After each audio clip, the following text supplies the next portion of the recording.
Welcome to the Dork Forest. Jackie and her pals will never bore us. Shameless confessions about our obsession will make us laugh and smile. So let's explore the Dork Forest and dork out for a while. Hi, Rangers. It's me, Jackie Kashian. Welcome to the Dork Forest. It's 2024. Let's do this. Here's the credits, of course. Mike Ruekberg sang that song at the beginning, and he wrote that song, and he sang it with Sarah Cohen, his wife, and he will sing the Mexican hat dance at the end of the program. Also, Patrick Brady, still putting this together. Video, audio, all of it. He's amazing. So, and Vilmos doing JackieKashianStore.com. Squarespace is doing the regular Jackie Kashian page, and I'm thinking of moving the Dork Forest and dorkforest.com away from WordPress because it's driving me nuts. But those are the credits. But if you go to JackieKashian.com, you can get Dork Forest merch. You can get my stand-up merch. You can get my stand-up CDs and DVDs, which you'd have to have devices for those. You can also see videos and find out any number of things. I have another podcast called The Jackie and Laurie Show, but the Dork Forest is the flagship. 18th year. We're doing it, you guys. You can go to my Bandcamp or my YouTube for extra content. Please donate, is what I'm saying. It's 2024, and I think we've been in this long enough. Why don't you guys, everybody send me $100?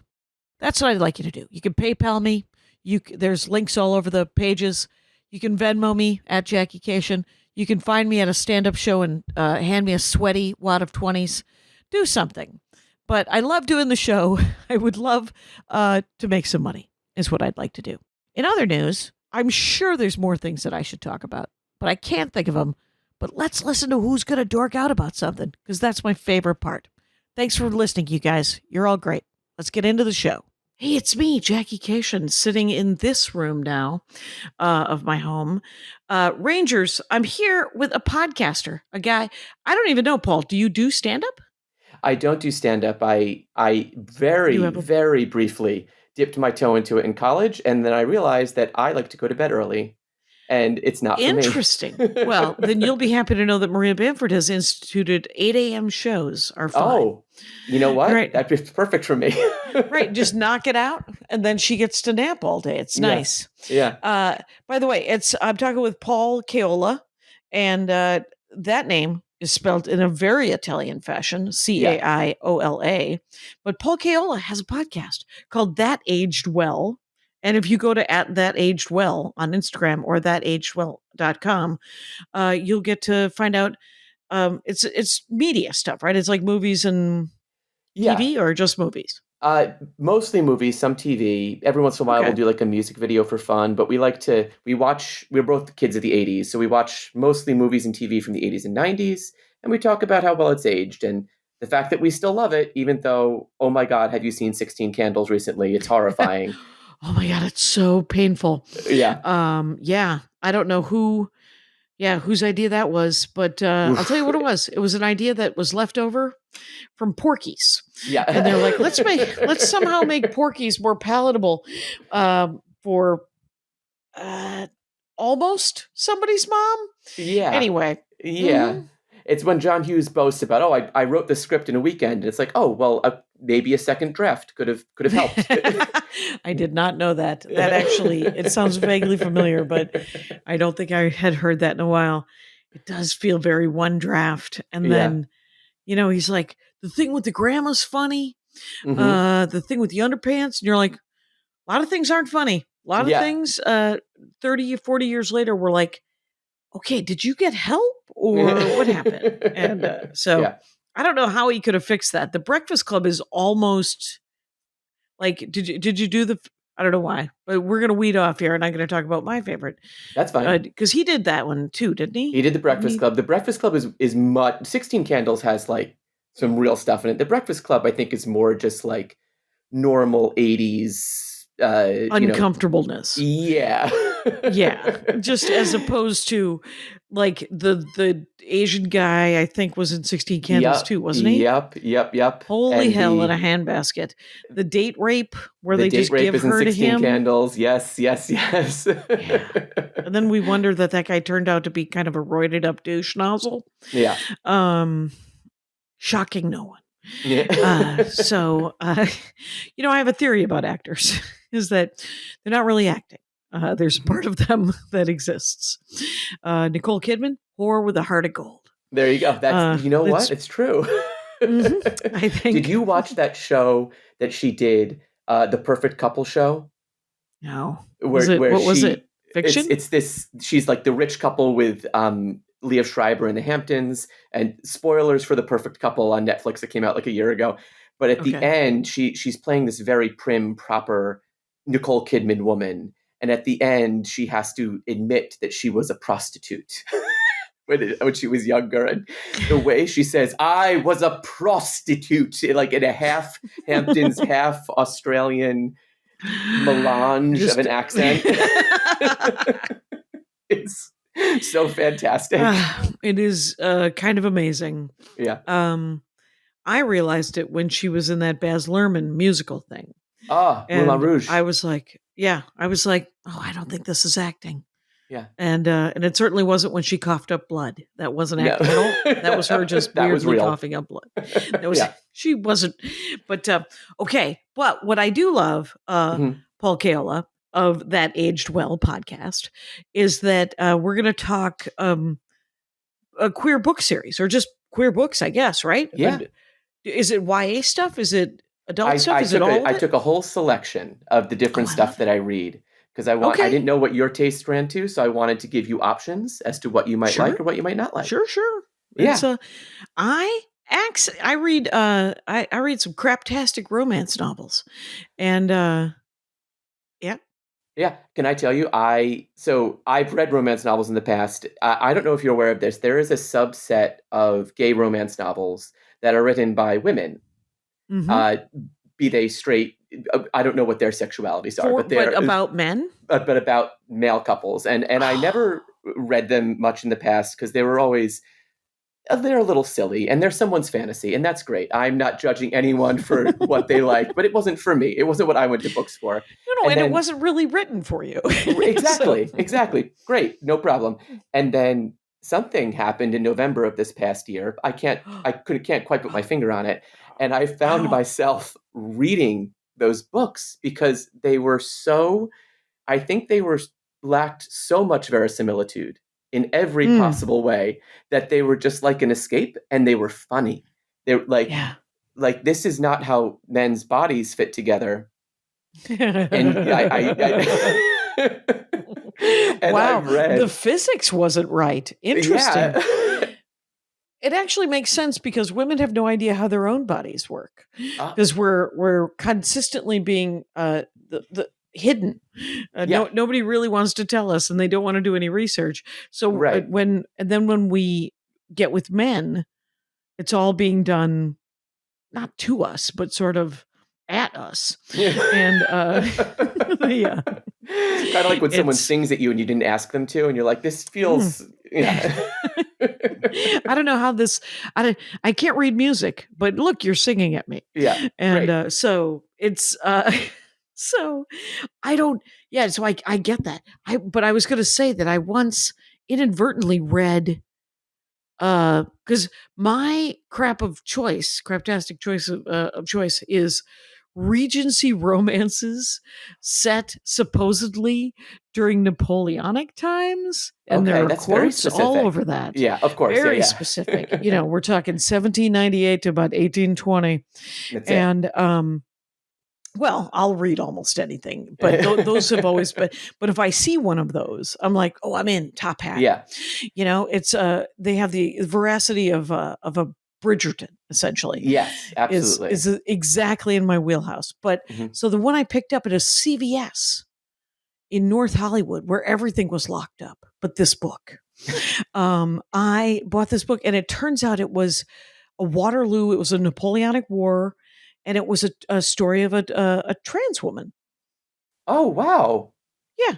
They had gone to war as a man, faked their own death, let their brother inherit the dukedom or earldom of whatever, came back and said, I'm going to live with you and your wife as your companion. Is that all right? As a girl?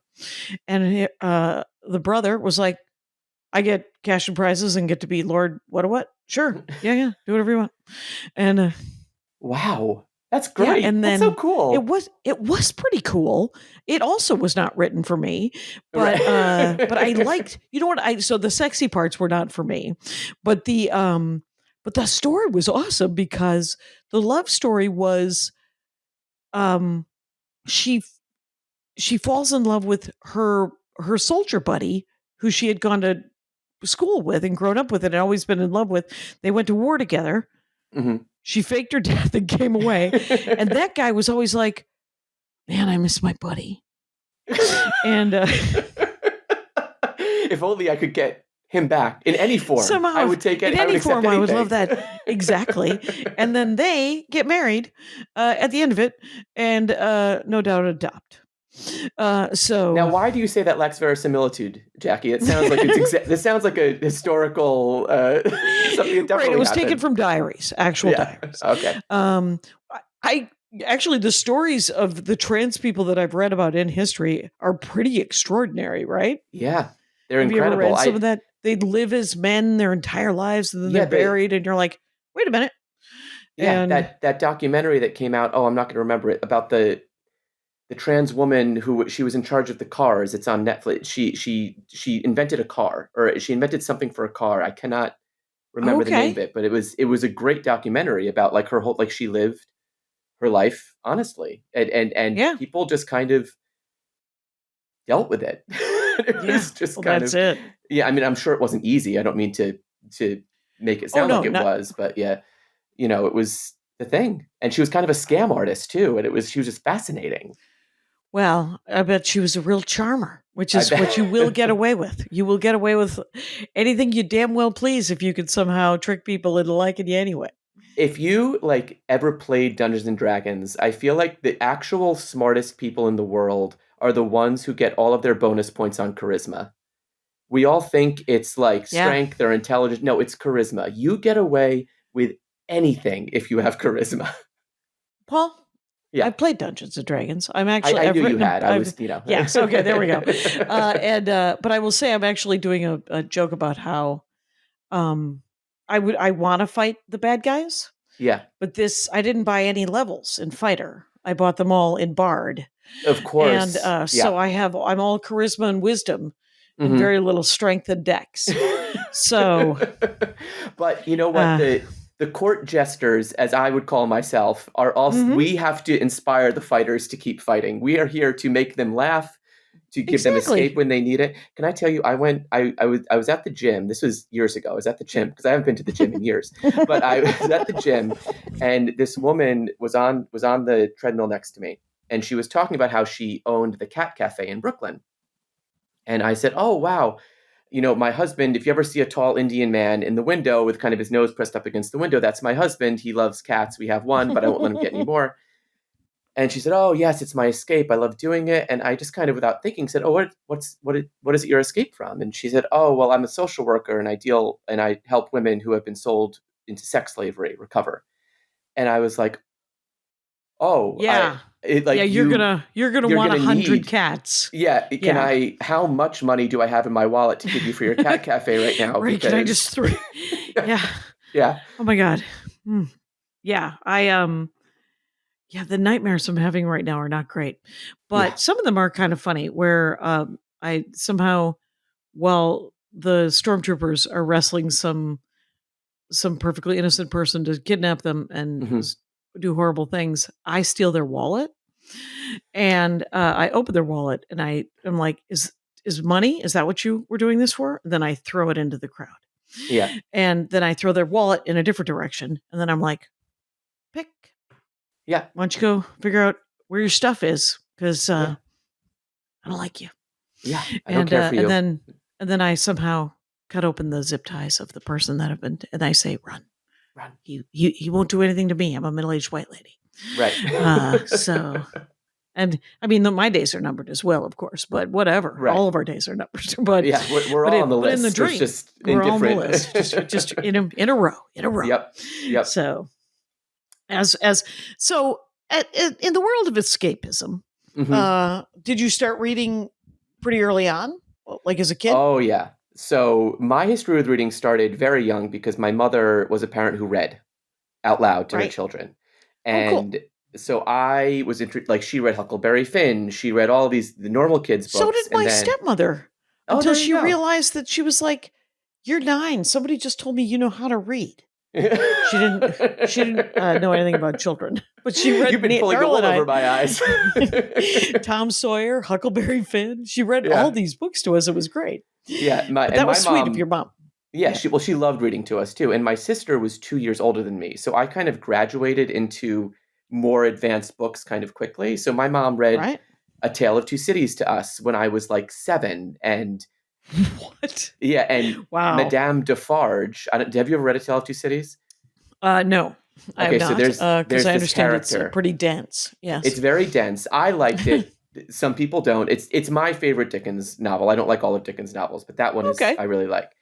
But there's this character in it, Madame Defarge, and she's one of the main villains of the novel. It takes in the French Revolution with the guillotine and everything.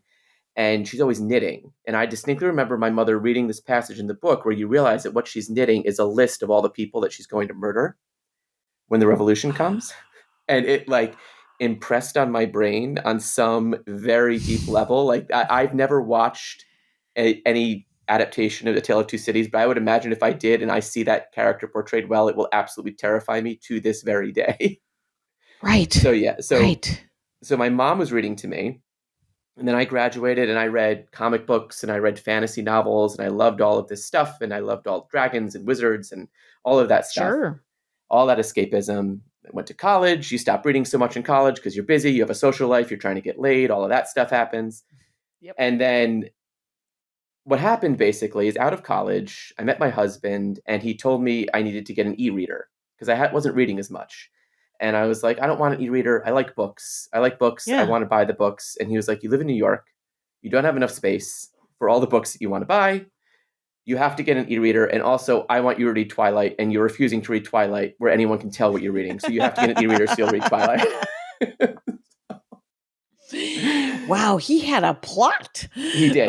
He did. My husband is very type A and he likes to manage things. He wants things done in a certain way. All right. So I got an e-reader. I started reading again. I was reading all of my old books and I loved them, but I was coming to realize that, like, man, none of these books have any gay characters in them, or they have very side gay characters. And I went back into my old comic books and I was like, wow, all of these are straight people, or in the X-Men, they're all coded gay, but they can't actually say it. You know, there's 18 gay characters in the X-Men that have been gay since 1980, but no one could talk about it, you know? So I just decided around the age of 35 that I was like, I'm not reading books about straight people anymore. Well, you've covered it. By 35, you've read, you get it. You understand the narrative. I don't know how many more stories about straight people there could possibly be out there that I haven't read already. You've the gamut. The gamut is run. Yes. It's run. I'm done with it, you know? And I understand that means I'll miss out on wonderful books, incredible novels, but no one can read all the books. You just can't. You can't read all the books anyway. And so you're going to try other books. Yeah. And whatever happens. I have black friends who have said exactly the same thing about white people. They're like, all the white stories that I need to read. It's been great. It's been great. Anyway. Yeah. I don't want to hunt for myself in your story anymore. I actually want to see myself in the story. Yeah. Yeah. And, you know, and that's true. Everyone on that list that we were talking about before, I'm sure has had a similar moment for whatever media they love of like, I'm done with this. Yes. For a while. Yeah. So for the last like decade, I've basically just been reading books that at least have a queer lead character in some way. Even if it's, you know, even if the main character is straight, as long as there's a main character that's gay, I'll at least give it a shot. Quick question. Are you looking for literature? Or are you just looking for random? I will go on to Amazon and they now know that what I want, the algorithm has me figured out, and I will click through, and depending on the mood, I read a lot of YA. I like YA novels. I find them very uplifting, kind of in the assurance that I feel like this is going to work out okay in the end on some level. Right. It's usually a pep talk for some very depressing children, but they're usually talked about kind of depressing topics often. Yes. But in the end, you're like, we're trying to trying to get you to not kill yourself before you're 20, please. Exactly. Yes. Mhm. So I read a lot of YA. I read a lot of fantasy. I'll read like rom-coms and stuff like that. And then every once in a while, I'll stumble across like something that I would call literature that I really love Okay. and I really like. But I try to mix it That's up. sort of well written and sort of ticks off other boxes that you're looking for. Absolutely. Yep. I would love an example of that.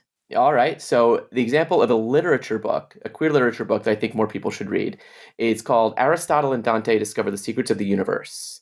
And I brought my copy of it here, although you won't be able to read this because it's backwards, but it's Aristotle and Dante Discover the it actually Secrets of the flipped it Universe. around. Oh, it flipped it around. How helpful. Yeah. Yeah. It's by Benjamin Alire Sáenz. I'm so sorry to any Mexican person that's listening to this if I murdered that person's name. That is my best way of pronouncing it. I apologize. So this Aristotle and Dante by Benjamin. Yep. Exactly. What is it? Easier that way. It's set in the 80s. It's in El Paso, Texas. And it's about two Mexican American boys named Aristotle and Dante. And they're both gay and they are discovering themselves in El Paso in Texas in the 1980s. It was made into a movie a couple years ago. It starred Eva Longoria as one of their mothers. It's a good adaptation of the book, but you have to read this book before you see the movie because the author is a poet. He had written books of poetry prior to writing this novel, and he also came out. He was married to a woman, and he came out, I believe, when he was 50. He divorced his wife and came. So this is a very deeply felt novel, right? I think. Right. And it's the prose in it is beautiful. Actually, I pulled a quote for you, if I can read it for you from this book that I thought you would enjoy. Yeah. All right. Yeah. So this is of the two characters, Aristotle is more of the lead. So his name is Aristotle, and he says in the book, "I renamed myself Ari. If I switched the letter, my name was Air. I thought it might be a great thing to be the heir. I could be something and nothing at the same time. I could be necessary and also invisible. Everyone would need me, and no one would be able to see me." Wow. Which is like... oh my God, that's brutal and just makes you want to cry. Yes. That guy just entirely encapsulated a 15-year-old boy. Yes. Yeah. Exactly. And this is a book that when you want a good cleansing cry, you will cry reading this book, but it will feel good to cry reading the book. Yeah. And they wrote a sequel afterwards, which is also great. And there's two of those books. Could not recommend them more if you're looking for like a queer literature. And so it was written and made into a movie. I would like you to tell me that this movie has a happy end, that this book has a happy ending. The book has a happy ending. I promise the book has a happy ending. That's what I'm looking for. You know what? Yes. If I wanted something to have a not happy ending or there to be an uneven ending, I would not read. I would just look around me and I'm good. If you want something to have an unhappy ending, you probably shouldn't come to me because I try to avoid those.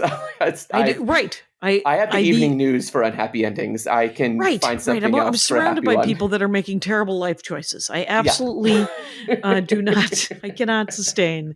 Or if it's somehow cathartic. Sometimes it's very cathartic for people for some reason to have like horror and all this stuff, and I'm like, yes, okay. If that is somehow letting you have all the emotions that you want to have, that you for some reason need to be released, and they're doing it through these horror movies or what I refer to, it isn't flattering. I'm so sorry, Rangers. Sad sack slice of life books. Movies. They're not for me. Yeah, they're not for me. I'm a horror scaredy cat. I don't like horror movies, but on our show we'll do them because they're so popular. And my co-host Erica, who by the way is a huge fan of you and wanted me to tell you that she adores you. Oh my gosh, she is more than welcome to come on the Dork Forest as well. All right, and then we will plug. By the way, it's called That's Aged Well. That Aged Well, and it's thatagedwell.com. It's going to be in the notes and everything. Yeah, but live ad reads. That's it. Yeah. But so we'll do these horror movies. So I've grown to be able to accept them but Right. I am still like, I watch them at like 10 o'clock in the morning, and I watch them in 15-minute increments, and I have the Wikipedia open next to me. And if it's really scary, I may have like a big pan with me just in case anyone breaks into the house, like a big Le Creuset. Here's what I do. Mhm. Read the synopsis. Find out where I was like, just tell me the story. I will watch it. And I will watch it on fast forward. Mm. So I will miss, Andy and I just watched a TV show on Netflix called Department Q, where the main character, one of the characters, is being kept in this metal tube, a hyperbolic. Turns out it was a hyperbolic. I didn't know until probably episode 7, because every time she'd come on screen, I'd fast forward. I was like, too scary. Too scary. I can tell you something about that show is that I got to exactly the point where she went into the tube and I turned it off. This is not for me. This turns out the rest of the show is great. I watched 9 hours of that show in about 5 hours. Perfect. And that there are 2 other mysteries that happen during the season. They don't solve those 2 mysteries. Okay. A lot of spoilers here for Department Q, you guys. Very sorry. We're spoiling things today. Right. But I will tell you this, is that because Andy wanted to watch it. And I was like, well, can we skip through the tube stuff? And he said, sure. And then we get to the first tube thing. And he's like, well, not this. I think this is part of the story. Don't you want to? Isn't this part of the? And I was like, sure. And then it turns out we ended up watching the whole thing. I would just get up. I would take a lap, which is what I tend to do when I get super nervous. Get some steps. Yeah, a little walkabout. Yeah. And but there were at least 6 plot points that I missed the first time. I was like, look at this. I didn't know about that. What's happening here? Yeah. Look at you. That's just, they knew each other? I don't. Oh, all right. Interesting. Interesting. Anyway, it is very good. Yes, my husband watched it without me, and I was like, "You can watch this by yourself. I'll see you later." Right? Yeah. So, Aristotle and Dante. That's great. Yeah. That's and is it and the guy's a poet, so the prose is probably gorgeous. The prose is amongst the most gorgeous prose I've ever read. I love it. It could not recommend it more to any reader. Gay, straight, bisexual, transgender, whatever. All the things. All the things. All the things, because it's a very beautiful story. Yes. And it's kind of is it a romance, would you consider it? A romantic? It is a romantic comedy? Yes. Yeah? I would say it's a romantic dramedy. There are some funny parts to it. There are some dramatic parts to it. It attempts to, it's not just about them coming out. It's also about them grappling with their identities as Mexican American kids growing up in Texas. It's about Aristotle has an older brother that's in jail, so it's about him grappling with that. And he has a father who's a veteran. So it's kind of a big coming of age kind of thing. Yeah, and it's very Earthsea, but it's 2 young Mexican children. Exactly. in a city on the border in Texas. Yeah. Okay. All right. Well, I might read that. I don't know. I can't promise, but I love the idea that it's very, very well written, and it might be something that Rangers out there are really looking for. So you never know. Absolutely. Cool. Well, what about like just sort of silly fun? Okay. Do you have your favorite silly fun one? My favorite silly fun one. Okay, so this isn't quite silly fun, but it's fun. Okay. So I'm gonna go with. I read this series. It's by Aidan Thomas, who is a trans writer. He is a trans man, and it is it's a good, if you're looking for some reason, a Harry Potter alternative. If you're a Harry Potter fan, if you're a Percy Jackson fan, and there might be some trouble with the HP world. There might be a reason you don't want to read Harry Potter anymore. Right? What could it be? We don't know. And I shouldn't lump Percy Jackson in with that because Rick Riordan is a gentleman and a scholar. So all of that is great. But there's this book. But if you like those, yes. That's the way to go. This is more YA. It's kind of an adventure story. It's called The Sunbearer Trials. And what this author has done is created an entire kind of Mexican American inspired world that is. I just realized that both of these books are from Mexican Americans. So That's I neat. have no skin in that game, but apparently I like Mexican American writers. Right. Sure. I love learning It's new Spanish words. Oh, what'd you learn? What'd you learn? So I learned. So this other book that I'm reading right now is also by a Hispanic writer. I'm not sure if she's Mexican or not, but she's definitely Hispanic, and she wrote the word sin vergüenza, which is a scoundrel. Ooh. And so my co-host Erica is a Spanish speaker, so I said, "Oh, I've never heard this word before." And she says, "Yes, it has to be said with maximum judgment. It has to be to scorn." Yeah, exact. Sin vergüenza. You know, like that kind of thing. So I have this, and then I learned the words for food because I love food too. Albondigas, which is meatballs. Right. I know that. And my favorite one actually is for peanuts. Do you know the word for peanuts? I don't offhand.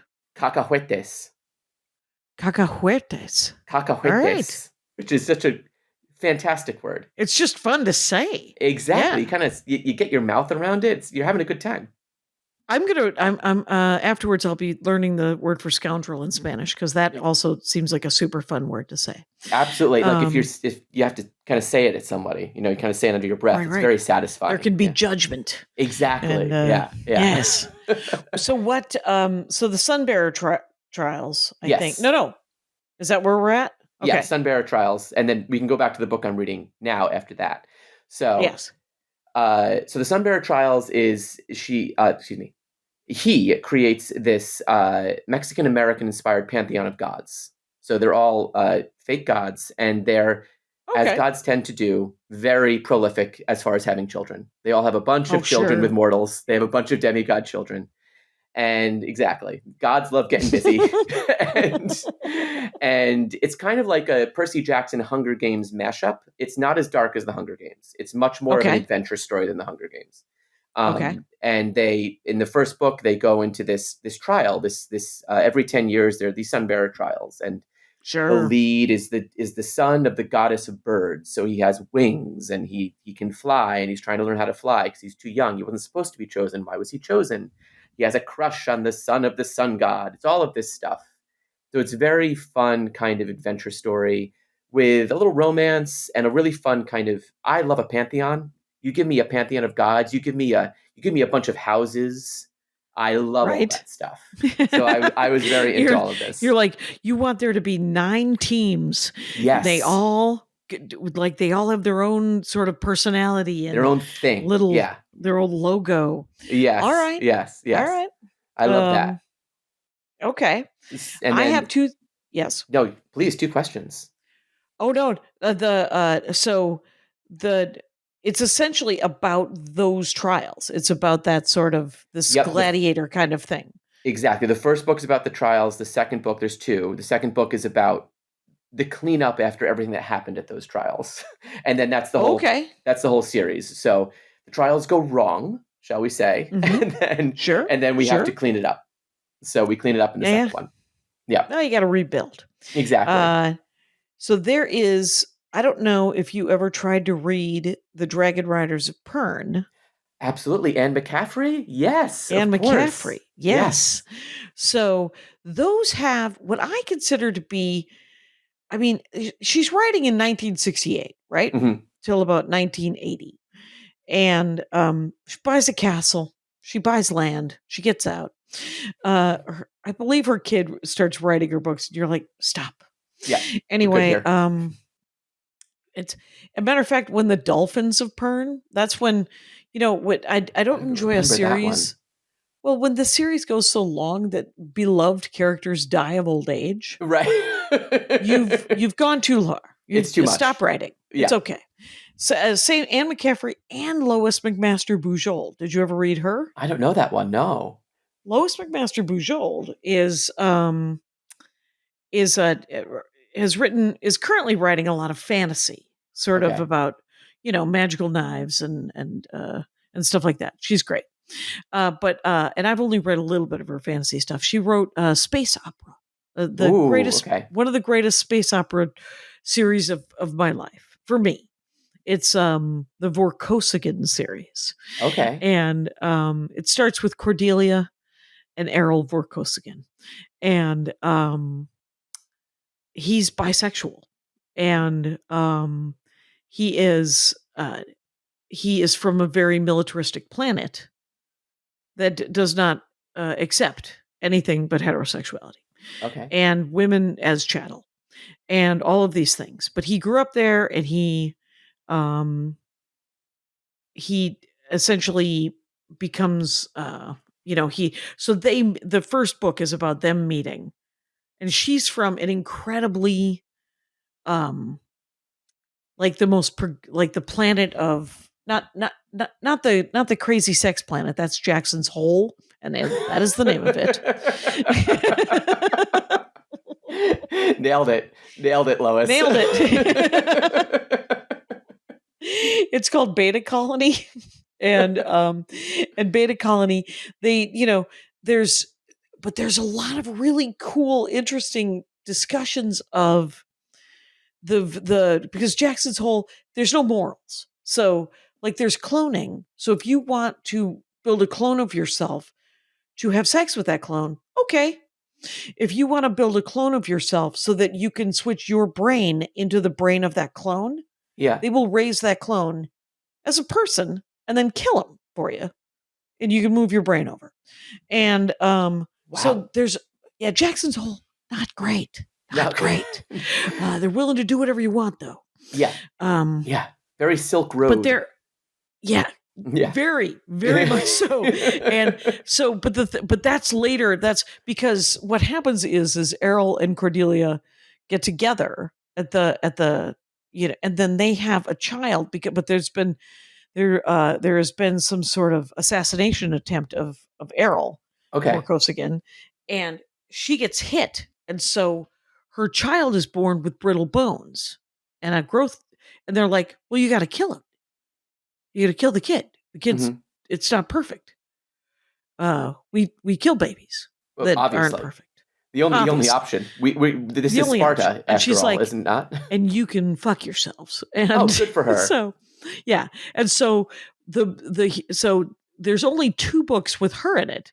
Mm-hmm. The most of the book is with him as a very him being Errol or him being the son. Him being the son. Okay, is about the son who's Miles Vorkosigan, and about him growing up and coming into his own and finding his own self-worth. And there is, it doesn't pass what I'm going to be calling the Caiola test, which is a lot like the Bechdel test. But it's, there's no lead characters, like secondary characters are bisexual or ensemble cast more, I would say. He is, in Miles keeps being hit on by because on Beta Colony there's a race of hermaphrodites. Okay. And they're fine. They're respected, and they are just a third. I think she calls them gender because it's the 90s she's writing. Yeah. In the late 80s, early 90s. And but there is this examination of gender and sexuality that goes on that is advanced for its time. Yeah. And actually ages pretty well. Not entirely. I'm curious to read it. But pretty good. Yeah. And she's been interviewed about it. She was on I did a Dork Forest with her, but we didn't talk about that. I was just mostly fangirling. And and she was like, yeah, I wrote the last one of those. And then of course she didn't write the last one because her publisher was like, please write like 2 more. Uh-huh. And she wrote 2 more, and then she killed one of the characters. And you're like, guess what? Publishers, that's not your fault. That's the publisher's fault. Right. So much like Pern, which went too long. Yeah. That people die of old age. And you're they just age out. They just age out. Because they're supposedly, you can't continue to have one character continue to grow. And you're like, I was like, you could send him to Jackson's Hole. You could send him over to Beta Colony where they you have this out that you've written for yourself. Right. There's immortality. She's like, yeah, but he has too much moral compass to do that. But also in the Bujold books, there is a a planet of just men. Oh wow. Because the science is that she introduces into the first book is that women don't have to gestate anymore. There's something called a uterine replicator, where you put the egg and the sperm into a can. Okay. And then Shake it up. You shake it up. You add nutrients. Yeah. You wait 9 months. It still takes 9 months. Yeah. And Wow. then you pop the lid, and you pull out a baby, and you cut them out of the sack, and you got yourself a baby. And you can request boys or girls. You know, they got all kinds of chromosome and gene things that Jackson Hole is abusing, but most people just use, and normal, because that's what technology, how scientists create things, because, oh, you wanted that? You can have that. Yeah, and then of course. somebody used a way to use it as a stick. Right. But the Athos is the planet that is all men. Okay. And it's a communal, it's all about fatherhood and brotherhood and relationships and co-parenting and all these. It's very, very beautiful planet. Mm-hmm. And it's about this guy who has to leave the planet because they need a new egg. They need new egg donors. Ah, okay. Because the science has timed out like 100 years. They're fine. Okay. But they haven't really left the planet in like 100 years. And so the myth is that women are just somehow evil, and like and he's like, what? Okay, well, why do I have to go? And so why did I draw the short straw here? Exactly. And so, but it's it bookends his world, and you get to find. I wish she had written other books about Athos, actually, because it was quite beautiful.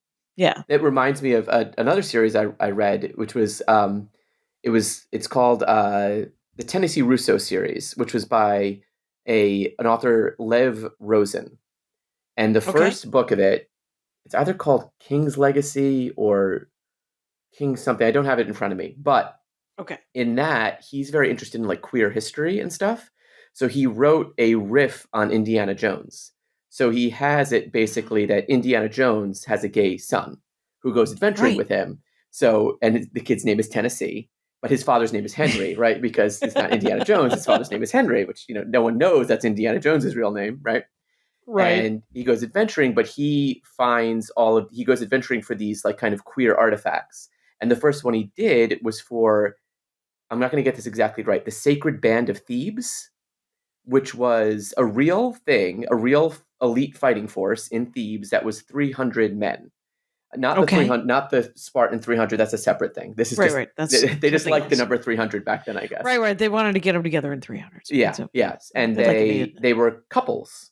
And there's historical disagreement as to whether or not these men were romantic couples or whether they were just, friends or whatever. And of course, there's what that partnership was. Yes. Yeah. So, and they were a very elite fighting force. So this first book that this guy wrote is about this kid of not Indiana Jones, going to find the rings that they all wore as with their couples and stuff like that. And it's, and are those rings real? The rings, I think, are real, and then he starts to. But they're magic. There is magic in these books. There is magic. Yeah, so that one sounds really cool. I love an Indiana Jones story. Yeah, and it's and the other very cool thing about him is that he writes very sex positive books. So there's no smut in these books, but there's fade to black. So there's very clear that this kid, I believe he's 16 in the books, and he's sexually active.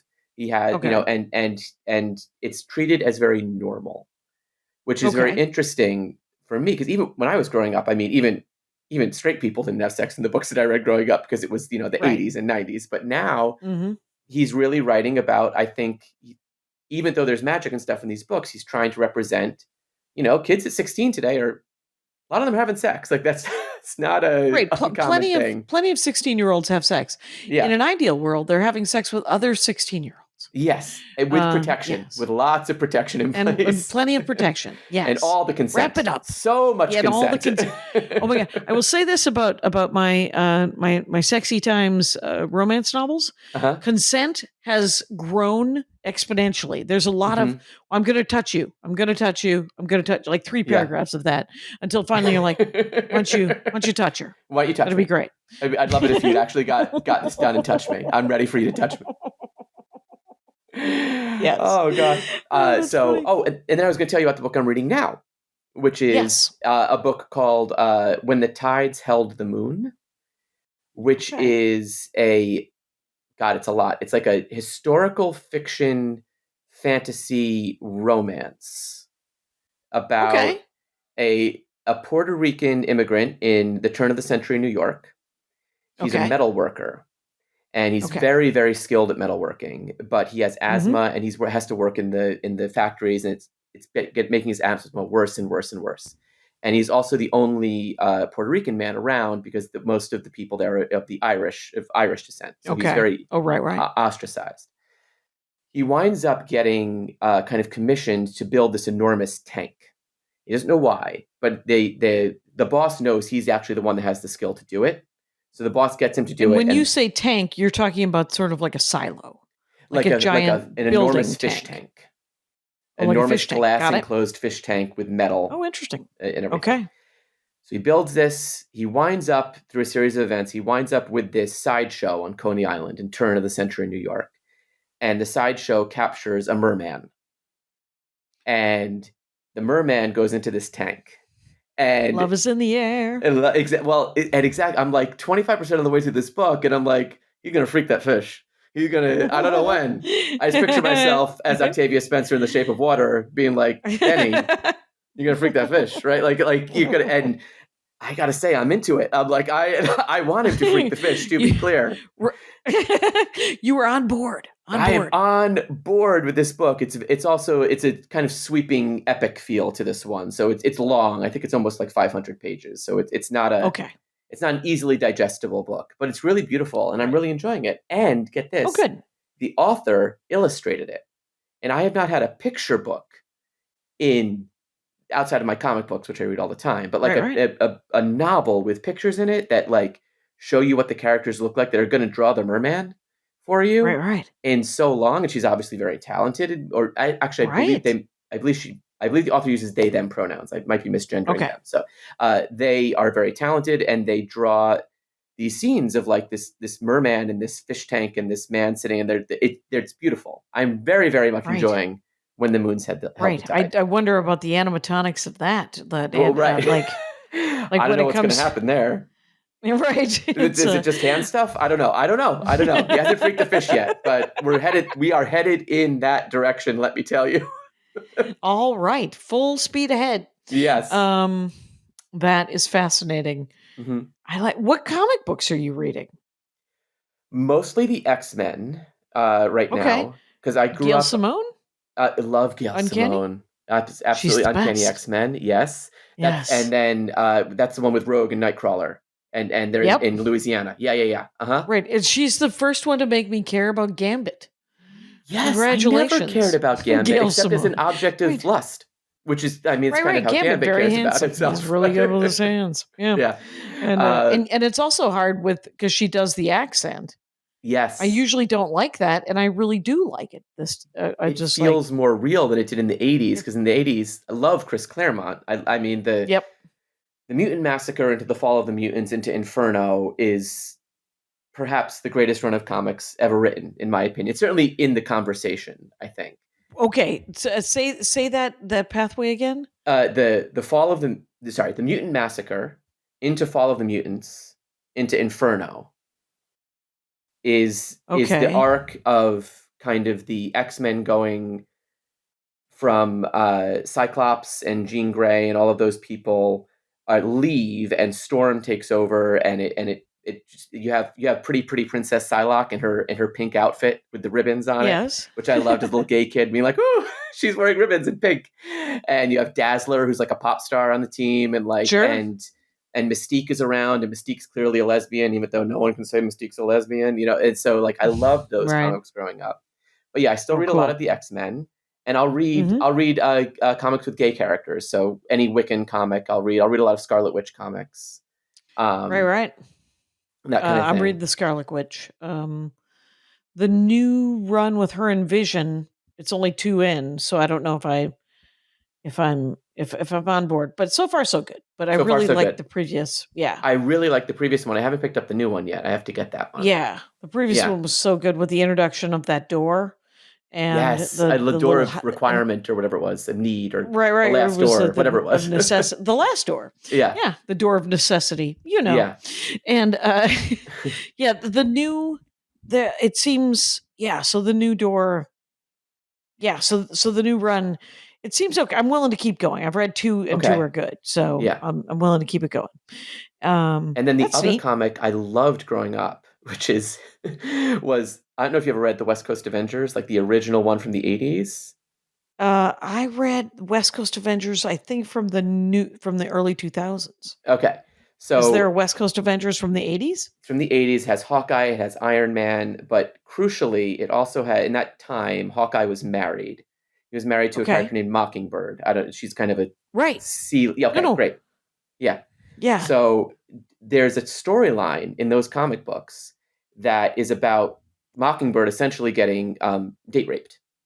And I remember reading that storyline, and of course it was the 80s, so they're talking around it. They're not actually like she gets drugged by the Phantom Rider and she gets kidnapped and he tricks her into he makes her think that she's married to him and that she's in love with him and all this stuff. And then isn't that Captain Marvel? Captain Marvel, I think, also got date raped. This is different. And taken away to another planet. Yeah, that's in the X-Men. Yeah. Okay, so that was it. Okay. But this storyline with Mockingbird is she snaps out of it, and she's alone because she goes and she confronts this guy, and she kills him. She knocks him off a cliff, and he's begging her to help him, and she won't. Save him. And she says, "Drop dead," and he drops dead. And I read this when I was, I don't know, probably 7 or 8, and my eyes were probably as big as my glasses are right now, that this woman had, and I didn't even really understand what the comic was saying happened. In my head at that time, it was just that he tricked her into marrying him. Like sex, I was kind of like pre-sexual, so it wasn't even like being considered, right? That he had violated her in this fashion, and she got revenge, and then the subsequent comics really do her dirty because they break up her marriage over it because she lies about it, and then Hawkeye doesn't believe her, and it's not good. And she's supposed to be a hero who doesn't kill anybody, and she killed someone, and you're not supposed to kill if you're an Avenger, and blah blah blah, and all of that stuff. But that story, I could probably give you like all of the dialogue of that comic right now if I really tried, because I read it over and over and over and over again because I always liked female characters, didn't take any guff because I was raised in like a matriarchy. My mother definitely ran the house and all of that, and I was gay, and little gay kids, like, we choose Chun-Li when we play Street Fighter, right? Like we do all that, and that comic was so important to me. And then those X-Men comics where Chris Claremont wrote those great women in them, those powerful women. So I loved all of those comic books growing up. Right, and it's very hard as when you aren't being seen as a child to pick sort of the angry, toxic kind of male characters, even though it doesn't mean you don't like your dad or your brothers or whatever, but it's just hard you're like, no, I'm going to pick the badass tank girl. Yeah. Tank girl, there's a scene in Tank Girl that where clearly, I don't know if I imagined this or was it in the movie where she was being attacked, and she was just riffing, kind of like Indiana Jones is when he's being punched. Yeah, where she was like, "Is it even in? What are you?" While she's being attacked, and if I imagined it, I wish to write that scene. Right. And if I have not imagined it, I'm so glad someone wrote that scene. Right. Because it's inspirational in how much, because as horrible as it is, when you suffer something like that, to fight back in the moment is Mhm. everybody's dream. Yeah. Is to say, while the Nazis are killing you, screw you. Yeah. Right? So as you're being murdered, for you to just be able to, your last words to go, well, go fuck yourself. Yeah. And so I don't know if that was real. I can't remember. But Yeah. I know I've never read Tank Girl. I know it, but I've never engaged with it. But it's on my list of things to do. Of course. Well, there's so much. There's so you can't read things. everything. That's what we found out. Can't today. read everything. You cannot read it everything. Turns out, right? So, yeah. You have like 5 minutes left. Is there anything you want to talk about? Is there anything else? Okay, how about one more book recommendation Please, for a romance? So yes, this is a book called "I'll Have What He's Having," and it's by this author Adib Khorram, who is an Iranian author. And wow. and I had read a couple of his YA novels because he wrote some about called Darius the Great, which were great, and I really liked them. And then he found out, he's making this book, this adult book, great, and looks like a rom-com, fantastic, love it. So I start reading the book, and I'm just expecting, because again, he writes YA, so I'm expecting nothing, and then smut happens, Right. which Sexy is great. times galore. Sexy times happen. Yeah. And I love that. I'm not against it. I just simply wasn't expecting it.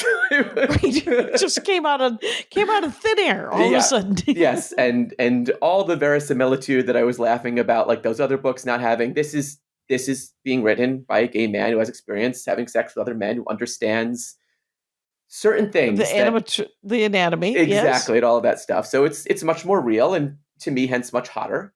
So I'm like, oh wow, this is interesting. But then the other thing I got out of this book is this author, Adib Khorram, again, I apologize if I'm mispronouncing his name, clearly loves food. And he writes about Iranian food in this way. Sure. It will make your mouth water more than the smut makes your mouth water. He actually recommended, I got this cookbook based on Bottom of the Pot by Naz. Persian recipes. Yeah, by Naz Daravian, because he talks about this That's dish. an Armenian name. Oh, okay. Right, which means there's a lot of Armenians that live in Iran. Okay. And some of them are Christian, but a lot of them, because the Turks made Armenians leave, right? Okay. And so the ones that went to Iran, a lot of them ended up converting to Islam. Okay. And are Muslim. But I would like that book. What is that book called? It's called Bottom of the Pot. And it's this dish that's on the front. It's called tadig, I believe, and it means bottom of the pot. Tahdig. And it is one of the signature dishes where you basically make this crispy crust on the rice, and then you steam it. And I've never had it, and I love to cook, so I really want to make it. So I got this book, and I haven't made it yet, but I'm very excited once the weather gets cooler to make something like Fair that. enough. Maria Bamford got me a book called My Egypt. Ooh. And it has, because I want to go to Egypt. And I have made, the only thing that I've made a lot of, I've made the spice mix that I needed to make, because my grandmother used to make these, you probably had dolmades, which has rice and herbs and tomatoes. In Armenian, or actually I think it's in Turkish, because my grandmother was Turkish before the genocide. It's called sarma, which just means wrap in Armenian, in Turkish rather. And it's a grape leaf, and it's like those dolmades, but it has meat in it. Okay. And the Egyptian version of it, at least in this cookbook, thank you very much, people of Egypt, has marinated, cubed, boneless chicken thighs. Okay. That you then put on a sheesh and grill over the grill. Oh, that's the good stuff. And then you dip it in some yogurt sauce, and you try not to eat all of them. Yeah. You try and you fail. Because you fail. What you do is you freeze them, and then you have to thaw them. Yeah. So then you eat them in piles of 8. Anyway, but there's nothing like a grandmother's cooking, right? Like my grandmother was Italian, and my husband and I went to Florence last year, and we went to this restaurant. And I got tortellini. My grandmother with her sisters used to make tortellini for everybody at Christmas. Okay. And I got this tortellini, and it was like, oh my God, that's the thing that we're all trying to replicate. That we was your grandmother's tortellini? It was, and I texted my mom and my brother and sister. My father has passed, but I said, was Nana from Florence? And right outside Florence. I'm like, I found this tastes like it, and it's not the same when I make it. But Andy and I last month. We went to Scotland and England for my birthday, and we tried. Thank you. It was a fish dish. It had the craziest name, and so I wanted to try it. It is Cullen Skink. Cullen, Cullen, skink, like the lizard, Skink. It is not lizard soup. It is what they do is they smoke a whitefish, and then they make a chowder out of it. Okay. So it's a smoked whitefish. It's like a clam chowder kind of consistency, but it's with a smoked whitefish instead of clams. Huh. And it is delicious. Okay. Well played. Dumbest name of any soup ever. Yeah. You did it. Congratulations, Scottish people. That is worse than cockaliki as a name for a soup, I think. And what is in cockaliki? Cockaliki, I think is just, I've never made it. I think it's just like a chicken soup. It's just like a British chicken soup, cockaliki. It's very basic. I don't know what. I wonder if it has a chicken in it and leeks. Yeah. I mean, probably. That would make sense, I guess. That's where I'm at. Yeah. Paul Caiola, I have this to say. This has been a freaking delight. Thank you so much. I had a great time. Paul Caiola is the co-host of a podcast called That Aged Well. So if you go to @thatagedwell on Instagram, you can learn more about what they're going to talk about. And you can also just go to thatagedwell.com. Rangers, you've heard a fun podcast. Congratulations on choosing it. I have this to say. You remember the rules. Take care of each other out there. My hat, my hat, my hat. They're dancing around my hat. My hat, my hat, my hat. Well, what do you think of that? If it looks like a Mexican hat dance and it sounds like a Mexican hat dance, it's most likely a Mexican hat dance. So take off your hat and let's dance. Yay! Oh my God. Why don't we just call that as the end of the show?